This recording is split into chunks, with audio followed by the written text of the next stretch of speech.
Sa bawat patak ng ulan, may mga pamilyang nanginginig sa takot. Hindi dahil sa lamig, kundi dahil sa pangambang baka muling tumaas ang tubig at lamunin ng baha ang kanilang tahanan. Paulit-ulit itong nangyayari taon-taon. At paulit-ulit din ang mga pangakong may proyekto na para sa flood control. Ngunit sa likod ng mga proyektong iyon, may masamang lihim na matagal nang nilulubog sa putik ang korupsyon. Nakakagalit isipin na ang proyektong dapat magligtas ng buhay ay naging instrumento pa ng pagnanakaw.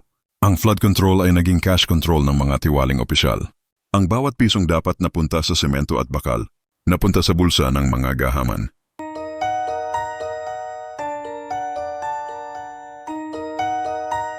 Narito ang isang kwentong kababalaghan tungkol sa flood control. Sa Metro Manila, isang proyekto ang pinangakuan ng gobyerno, ang Metro Flood Control Project, na sinasabing magliligtas sa mga mamamayan laban sa matinding baha. Bilyon-bilyong piso ang inilaan, mga makabagong makina at mga dambuhalang tubo ang itinayo. Ngunit gaya ng maraming proyekto, ang pangako ay napalitan ng kasakiman.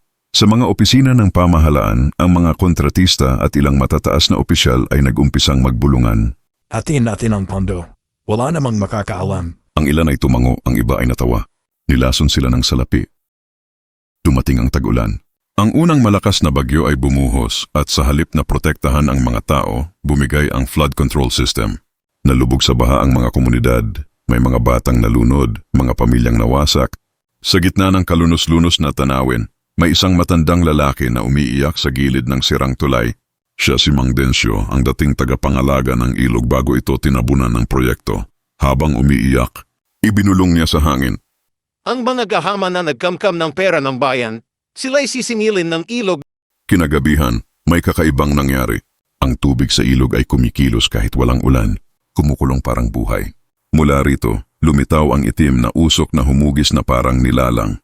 Mahaba ang buhok at sa bawat paggalaw nito ay amoy putik at kalawang.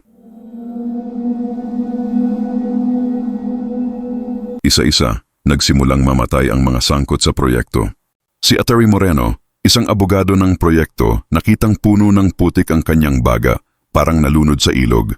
Ang hepe ng DPWH Division naipit sa loob ng kanyang kotse. Nilamon ng baha sa gitna ng tuyong kalsada. Lahat ng biktima ay may iisang marka sa noo. Hugis alon na parang ukit ng tubig. Nataranta ang mga natitirang opisyal. Humingi sila ng tulong sa pari kay Padre Ernesto upang magdasal sa lugar kung saan itinayo ang proyekto. Habang nagmimisa sa ilalim ng lumang tulay, biglang lumakas ang hangin at umikot ang tubig sa kanal. Lumitaw si Mang Densyo, ngunit ang kanyang mukha ay malamig at maputla. Ang kalikasan mismo ang nagkakalit. Nang matapos ang misa, unti-unting humupa ang hangin, ngunit ang mga natitirang kasabwat ay nagbago. Nagbitiw sa posisyon, nagbalik ng ninakaw na pondo at ipinagawa muli ang proyekto ng tapat. Simula noon, sa tuwing ulan ng malakas sa Maynila, sinasabi ng mga residente na may nakikita silang aninong nagbabantay sa mga ilog, isang matandang lalaki na tila naglalakad sa ibabaw ng tubig.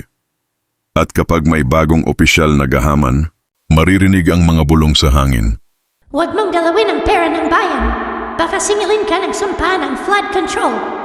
Matapos ang kamatayan ng mga unang opisyal, akala ng lahat ay tapos na ang sumpa.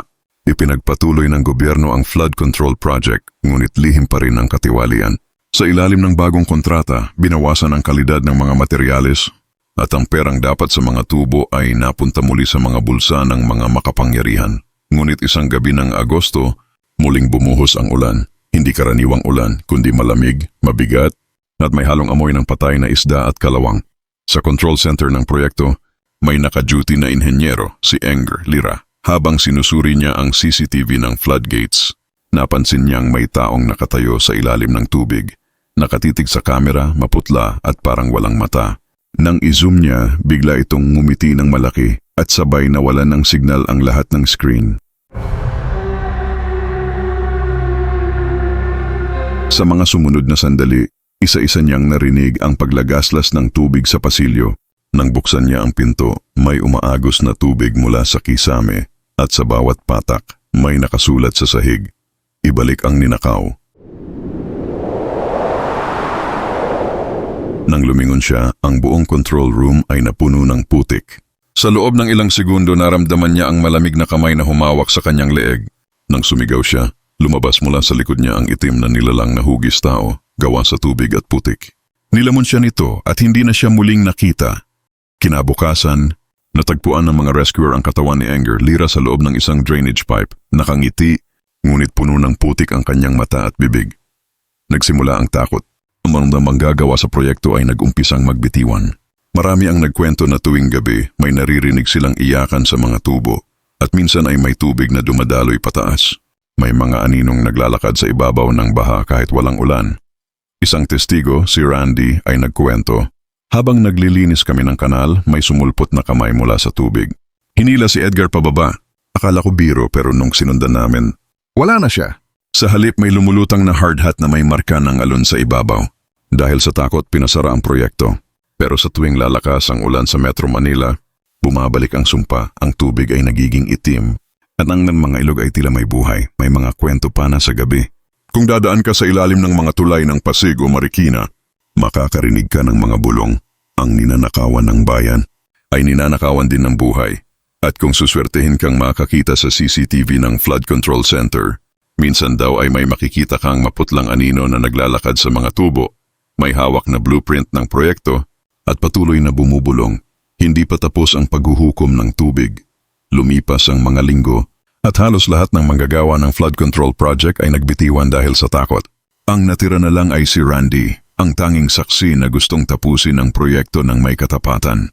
Hindi dahil sa pera, kundi para sa mga taong namumuhay sa tabi ng ilog, mga batang katulad ng anak niyang nalunod noong unang baha.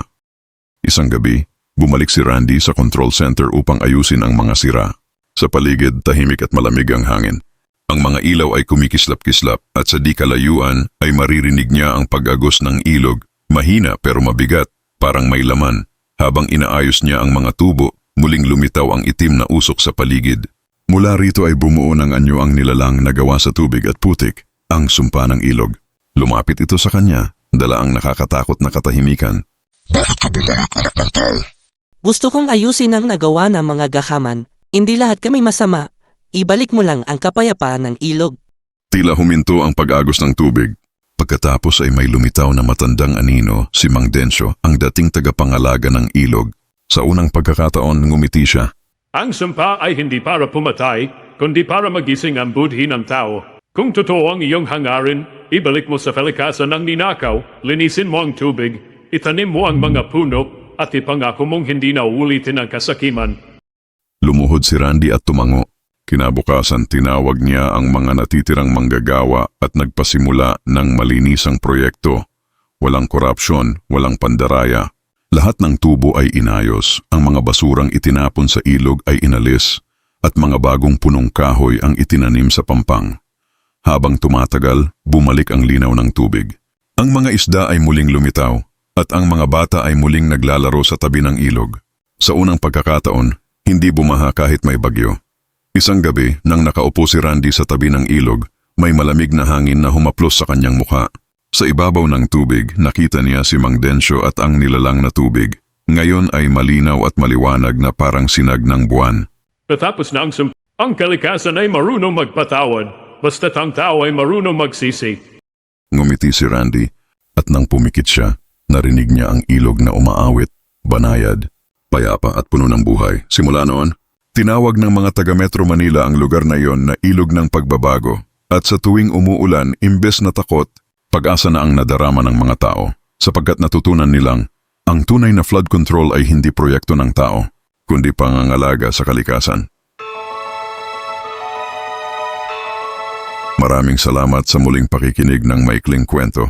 Kung gusto mo pang makinig iba't ibang kwentong alamat, mga kwentong pambata na may aral at mga kababalagahan, bisitahin ang playlist ng Pinoy Horror Movie sa aking YouTube channel. At huwag kalimutang e-subscribe ang Jonas Mini Vlog para updated ka sa bawat kwento.